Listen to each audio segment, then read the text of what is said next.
mix, and other pronouns that there are.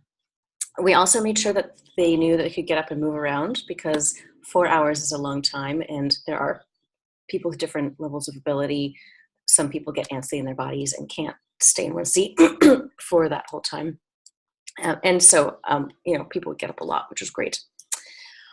Also, and so here's my mentoring slide, when we asked if they could apply, if they would apply, and they gave us those 2 answers, we would mentor them on the spot. We would suggest things that we know they could talk about. We would explain to them on the spot that we didn't want how-tos as much as stories, and we'd ask if they have a good story about something that they've learned, or if they're about to learn something, say, great, take notes while you're learning it and create a talk out of that, etc. After all that, we still didn't have many women applications. So the night before, in a last-minute, desperate attempt, I sent out a tweet, and I said, "It is my not-so-secret goal to get more women speakers at WordCamp YVR Dev. Know anyone great?" That tweet got more retweets than I've ever had. 8. And that was enough. We had a handful more apply. Before I talk about the results, I'm also just going to mention very quickly, in the years that I've been now studying this, I've constructed a wish list of more things I wish we could do.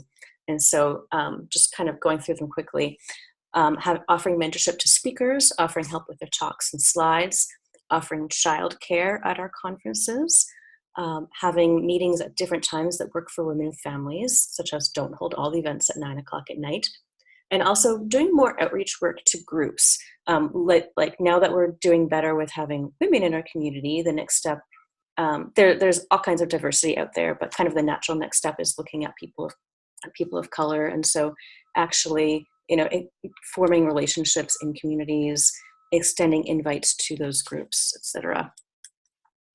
Also letting people opt out of photos, because it is not safe for everyone, especially some women, to have their photos online. And of course, the washroom issue. It would be great if we could always have single stalls, trans-friendly, power wheelchair accessible, large enough for power wheelchairs, etc. Also on my wish list, closed captioning, sign language interpreters, a volunteer to make sure that new faces feel seen and heard at our meetups, because I've heard of stories of, in Vancouver, we get lots of different people, lots of different genders coming in. But yeah, I've heard stories of in other cities, there'd be a single woman in the room coming in. She wouldn't even be acknowledged and she would never come again. So having somebody welcome the new people. And also having a code of conduct, which is something that we've talked about on these calls before. And all this is just to address, to not just get women, not just a subset of women, but be able to get all women. And so by opening up the doors for focusing on more women, it opens up the doors for more kinds of diversity as well. So our results, WordCamp Vancouver 2014, Developer Edition. We had 60 applications, so just a few more than our 52. And we had 18 spots, 2 tracks. We were not going to add a 3rd track again. And 20 women applied, more than the number of spots that we had available, and 3 times the number of applicants that we had the year before, from 7 to 20. I feel very great about that. And as a reminder, it was the developer edition too. So for a brief shining moment in time, we had 9 out of 18. I was very happy. And then, so 9 out of 18, 50%, here's my graph. And then the week before and the day before, 1 woman and 1 man dropped out. And my co-organizers were men, and they were networked better with the men, because those are their buddies that they hang out with. And so our backup speaker was a man. And so in the end, almost 50%, 8 out of 17, 47%, I want to call it 50. It pretty much is. So in 1 year, we went from 14% to 47, almost 50%. Yay, this cat is happy about that. And just a few more words about that. It impacted our community. Some of the people who were speaking at meetups started speaking at WordCamps. We also had some of the people who started speaking became leaders in our community and created new things that didn't exist before. Some of them also became WordCamp organizers in future years and created new things, had all kinds of new ideas to implement for our WordCamp. Because as we know, having different voices brings in different ideas, and that's one of the things that's really exciting to me. And also our local businesses were affected. There's one story in particular that I know where a gentleman who was the CTO of an agency loved one of our women speakers, hunted her down, it's probably the wrong word for this crowd, sought her out, and she became the first woman developer of his team, and then not too long after actually became the lead of the team. So now what I'm doing is I'm leading a team to, we have seen that this work works. For example, in 2017 and prior, the cities who ran our workshop got amazing results. These are the results of how many women were speaking at their WordCamps.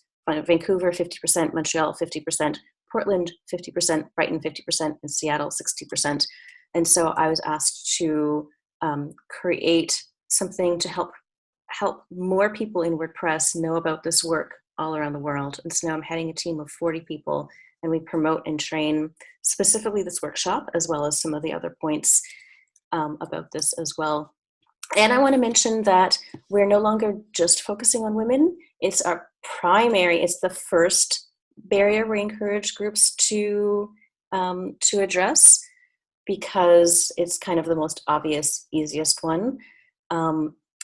But we are not only focusing on women now, we are encouraging more women, people of color, queer folk, people of different physical abilities, people of different mental health, older folk, et cetera, et cetera, et cetera. The same work can be used for all different groups. Of course, different groups have different needs, so things need to be tweaked a little bit, but the basic concepts are the same.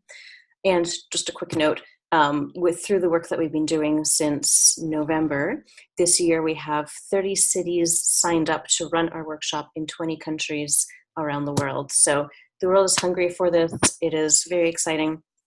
And I'm here today because I really want to start spreading this work to other open source texts. And so I've created an easy URL for you to grab the workshop and take a look and see if it's something that you want to run in your communities, diversespeakers.info. And if you want to copy how we get communities interested, WordPress has a whole blogging system. And so we have a post up on the one of the sections on different events. We have a post up there that explains what we're doing and why, and has a form for people to fill out to tell us that they're interested. So if you want to copy some of what we've done, this is the URL for that, tiny.cc/WP Women Speak. That is the end of my speaking. Thank you, everyone. I'm excited to see if there's questions.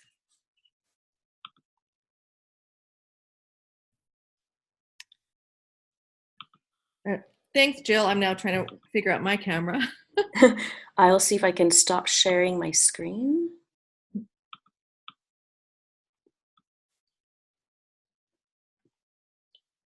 Zoom. There we go. While you're working on that, being the host, you'll get the direct questions, but there's a couple of questions in the chat. And also for those that were watching and interested, I added that link for the speaker training to the Etherpad on line 86. That looks awesome. I can't wait to check that out a bit more. So the first question is, do you sometimes think that women feel as if they should speak as women, or that like their title should be related to their experiences as women, or about feminist issues? And this used to be called the unicorn law in open source. I don't know. And how do you think that influences women who apply? So I don't know if I can get clarification from the person asking the question, but is the question people who get selected because they're women versus being selected because they have great topics? I think it's more that women, that they might feel like their experience as women in open source is as interesting or more interesting to people than the technical expertise they might bring.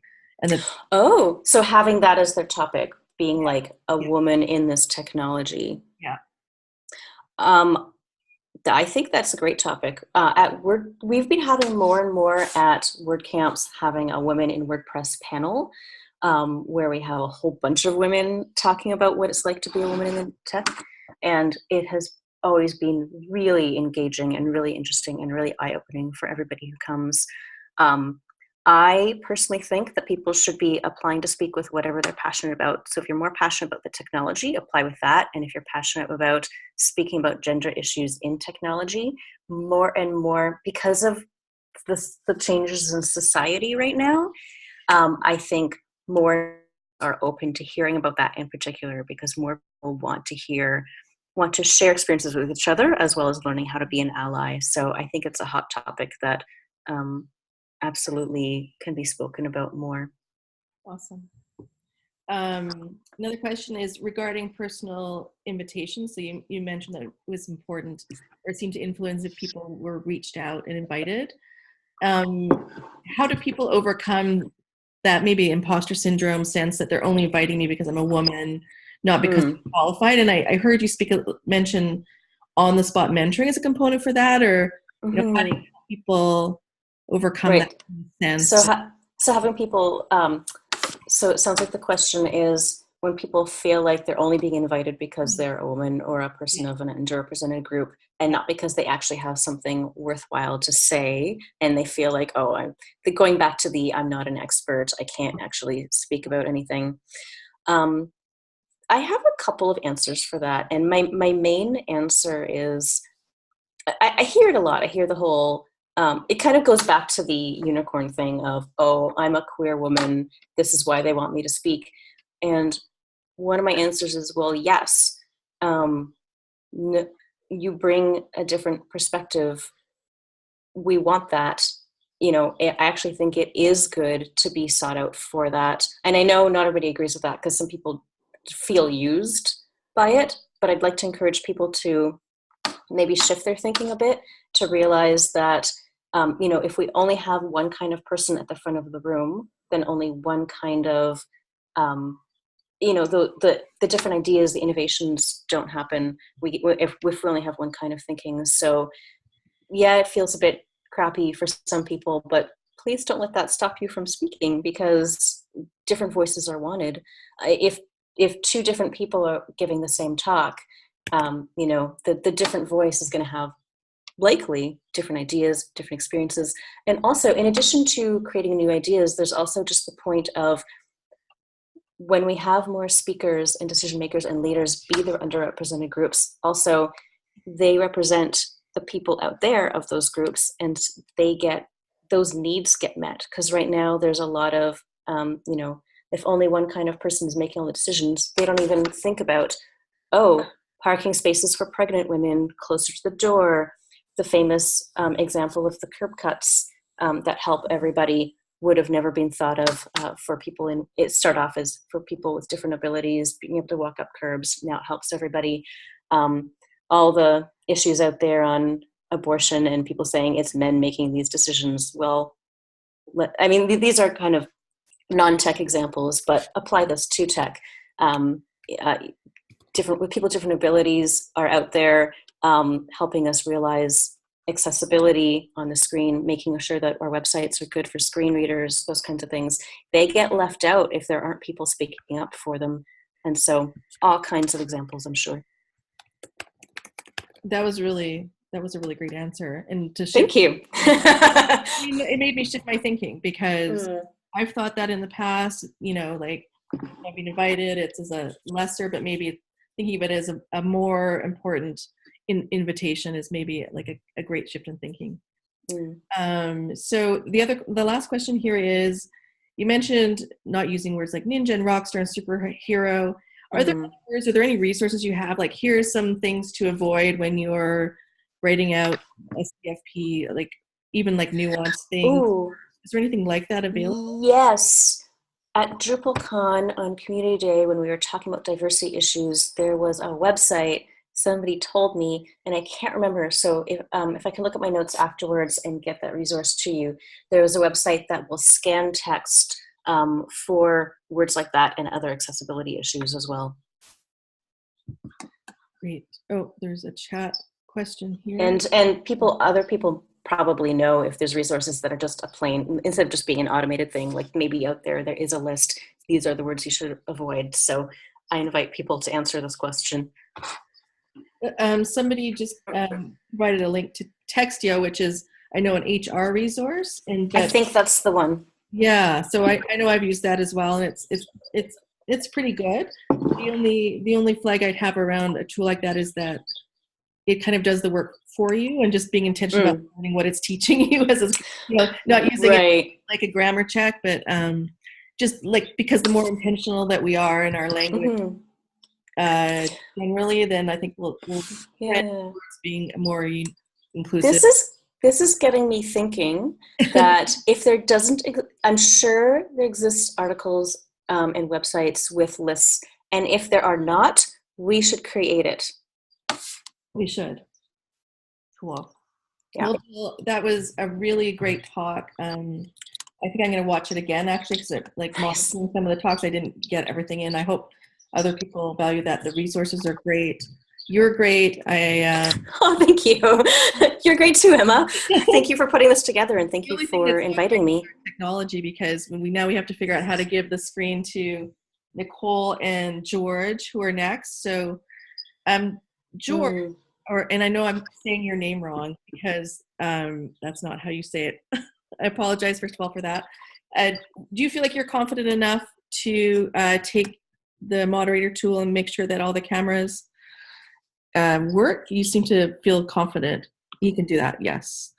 And then you can tell me how to say your name, because I've only read it in, how we often say things in our heads differently than.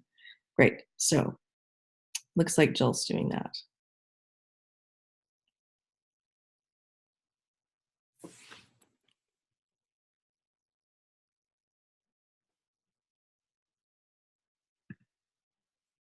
So everyone just bear with us for a moment while we're switching over.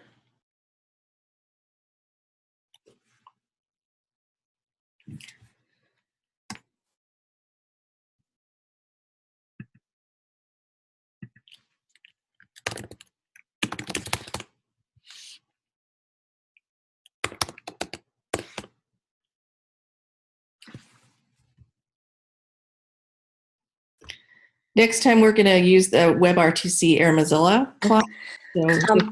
Emma, I'm not seeing the list of participants. Here we go. Yeah, so go to so I only see myself and you. I don't. Attendees. Okay, we got it. I'm a problem solver. So I'm looking for GEORG person. Yeah. To promote. Okay. Thank you for your situation handling. Promote to panelist, and I don't know if I can make them a host as well. And I think maybe once they're panelists, you can make them a host. Okay. So hi, can you hear me? Yes, we can. And I'm so happy. All right. I have the same issue with the camera that Jill described earlier. Me too. Here we go. I got it. Make host. We're good. Yes. Okay. Take it away. Oh, great. Yeah. Awesome. And also we were going to have Nicole speak as well. So we want to make sure, I'll let you figure out how to do the controls that way. Yes, I can look at the attendees list real quick. Thank you. We're all friends here as we sort out our technical difficulties. Nicole. There. I'm adding Nicole as a panelist. And then we just need This did not happen last time, so I don't know if there's a different setting.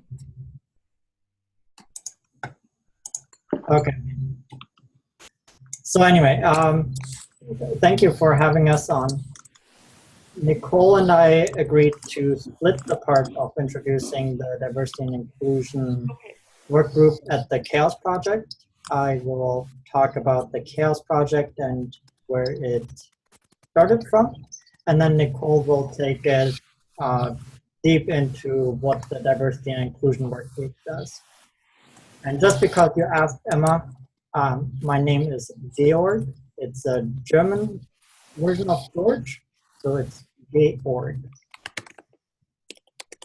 The Chaos Project is a Linux Foundation group and was founded last year.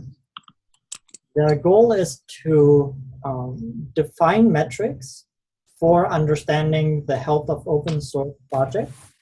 And this is something a lot of projects care about.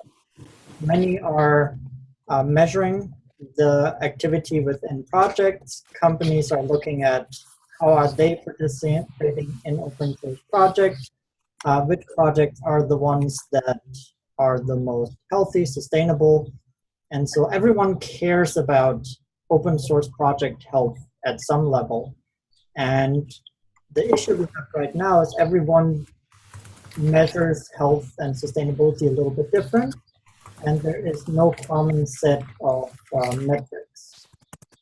So that's what Chaos is addressing, to define these metrics that people are using to create the shared understanding, and then also to create tooling to actually measure these things. And so we have Bitergia with Grimoire Lab. We have Augur, which is a tool developed specifically for the Chaos project. And so that's what we have. Now, the metrics that we have are roughly grouped into 4 categories. I'm gonna mute you people here on the call because I have a lot of noise. The 4 groups that we have is growth, maturity, and decline, which is around how communities evolve over time. They're around risk, so license risk and vulnerability risk. Around value, how much value or what value does an open source project provide to organizations and other open source projects, as libraries, for example, provide value in simplifying tasks for developers. And the last category that I'm going to mention, just because it feeds nicely into the part that Nicole will cover, is diversity and inclusion. And I don't want to give away too much, so Nicole, if you want to take over. Hoping that my... Yeah, your audio is not coming through very well here. Okay. Is there a number that I can use to dial in rather than using... That is an excellent question. Let me check one moment here. Sorry about this. Here I have the number for you. I'll send you an email. Georg is more experienced with this dashboard, so that's great. Yeah. Okay, I'm sending it to your Intel email address. Excellent, thank you. It should take a couple of seconds. Yeah. And so just doing a time check, we have about 14 minutes left. I think that should be enough here. Oh, while are you going to call in still? Yeah, I'm gonna... While we're waiting for Nicole to call in, you can double check the Etherpad. People have populated the things they need help with and the things that they need help with. It probably wouldn't be a bad idea to mention how to get a hold of you if that's something you want to do. There is a conversation about how we can better discuss among us. So we have a mailing list, invite mailing list, and I know the opensourcediversity.org, we're talking about discourse, so we're going to have another discussion, it looks like, on how we can centralize these conversations. And there's also some resources based on language that we just talked about with Jill from line 98 down. So Emma, while we are waiting, I think I'm going to make you the host again. Sure.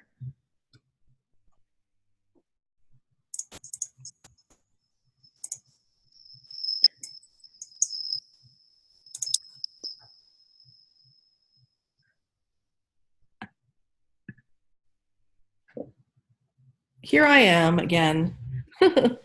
There must be some weird setting on this. I'm not sure. And one other final thing is, because of our difficulties, this didn't stream properly to YouTube, but I am recording it in Zoom and I will post it. So for those that turned up and were like, and pointed that out, thank you. We still have a recording. It's just, it'll be put on YouTube later. The captioning is on line 60. So if you, later on, I'll be sharing that. If you want to look through the captioning text later, it'll have, I include everything from Jill's talk and this next one with chaos. There's a chat. Meeting ID. Yeah.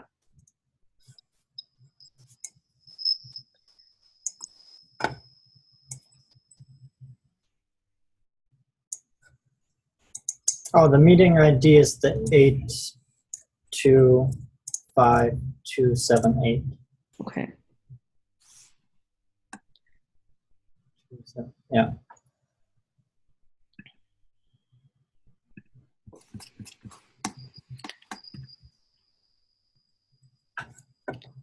Yeah, we both have our cameras showing, which is interesting. Yeah, what we had to do is add us as panelists, and so every panelist gets to have a video. Yeah, but Jill and I were both panelists before, so I'm not sure. Anyways, we will wonder about this later.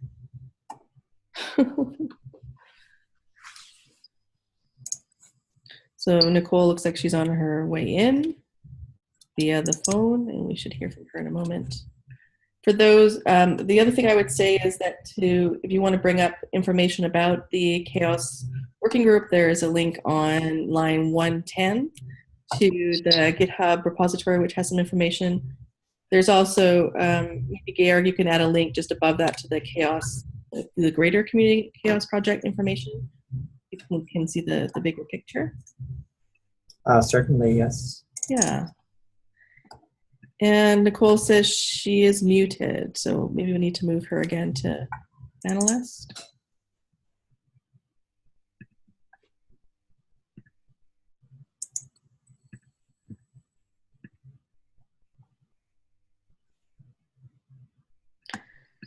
It just says one phone call listener.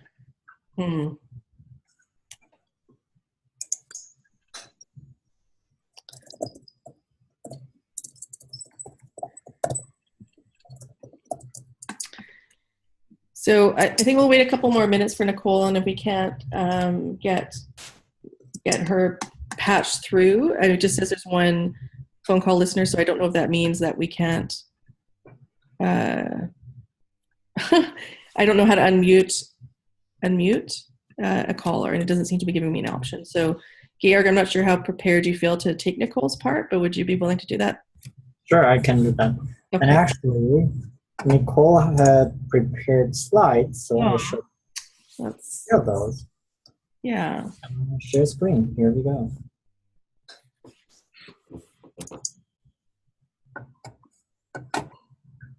All right, can you see my screen? Perfect. So I already introduced the project, and the diversity and inclusion group is really focused on, okay, so what metrics can be used to understand how diverse and inclusive is an open source project?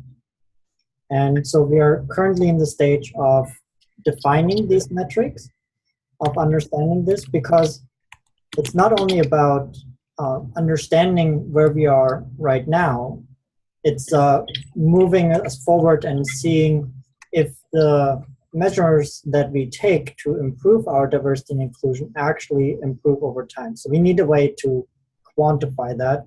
And Jill had great examples of what's the percentage of speakers at a WordPress event. So the way that we approach this in the Chaos project is we define goals and what questions we need to ask within each of these goals. So we have this set of 7 questions, high-level questions, that we are exploring. The first one is, what is the diversity inclusion of an event? The second one is, how diverse are the contributors within the community? The third is, how are we communicating with contributors and potential contributors. The fourth one is how do we recognize or reward good work in our community? The fifth is how healthy is our community leadership? The sixth one is how diverse and inclusive is our governance? And then the last one is how diverse and inclusive is our project place? And just to make this clear, this is not all the possible questions that we could ask. This is just the set that we're starting with. And we're happy for anyone to chime in and provide more ideas on how to do this. So if we dive in for each of these, we define sub-questions. So if we want to know how diverse and inclusive an event is, we can look at the diversity of speakers. We can also look at the diversity of attendees. We can look at whether there are diversity tickets, how accessible we make the event for minority groups, and whether there's a code of conduct. And then around the code of conduct, again, we can dive deep. Is it present? Do people know about it? Do they think the enforcement is good? Do they think the code of conduct is helpful? Is there a good process around it? So again, you can see we can dive deep into this. In the interest of time, I'll skip talking about the details of all the other goals and questions to give you a roadmap of where we are and what we are planning on doing next. We have these goals and the questions that we are looking at right now. The next step for us is to define ways to actually answer these questions. So we're interested in what are the numbers that we should be looking at to answer the questions, and how do we collect the numbers? Do we need to develop software? Do we need to develop a survey method? Is it just as simple as looking in a room and taking note of how many different people are in the room at an event? And then it's not only about numbers, we're also very cautious about having qualitative measures, where we want to make sure that we are understanding the questions that cannot be understood through pure numbers. So do we need to go out and do interviews for those? Do we need to provide people with steps to go and approach different people and get their feedback? So those are the things we're looking at right now. How can we go and answer the questions that we have collected so far?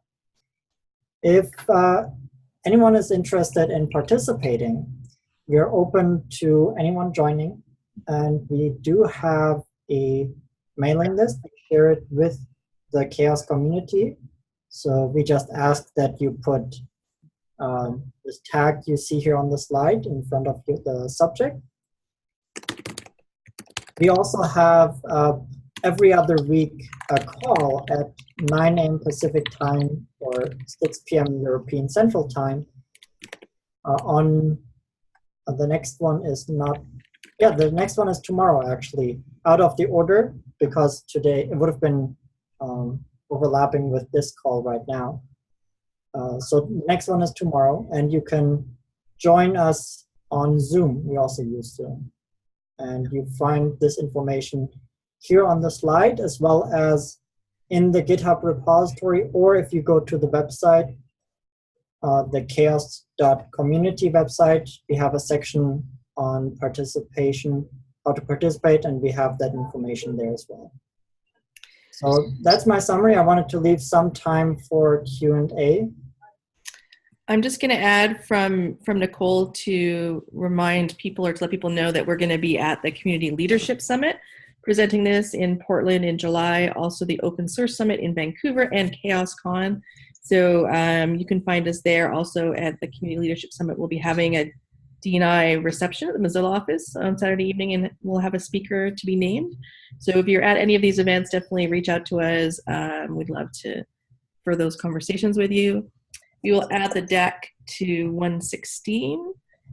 And I'm really proud of this work, and it's really important to us in the next step to be getting feedback from all of you. So look in the future, not only at events, but to maybe blog posts and email to the D&I discussion list, looking for your feedback. Does this make sense? What are we missing? Those sorts of questions. So does anyone have any questions for Georg or Nicole around this work, measuring diversity and inclusion? Yeah, I see a Q&A on how are you defining minority in the context of global open source communities? I don't think we have defined minority. What we did is we defined several ways that diversity can be expressed. And when you go to our repository, we do have those ways diversity is can be understood, but we have not specifically defined minority. And I would encourage you, if you're asking that question with a specific thought in mind, do open an issue on that repository, reach out to us, because that is diversity and inclusion in a global context is a very big question to answer. We tried to do a lot of research into that last year at Mozilla, but it's an ongoing question. How do we even ask about diversity in a global way? So I think that's a great discussion.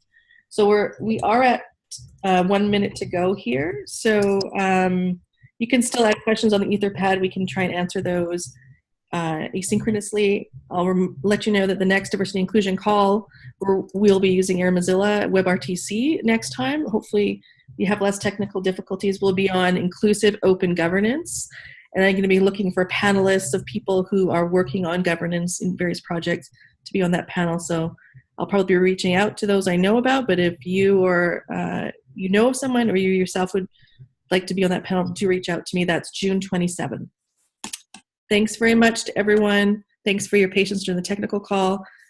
That was so great. All the presentations were wonderful. Enjoy the rest of your days. Thank you very much.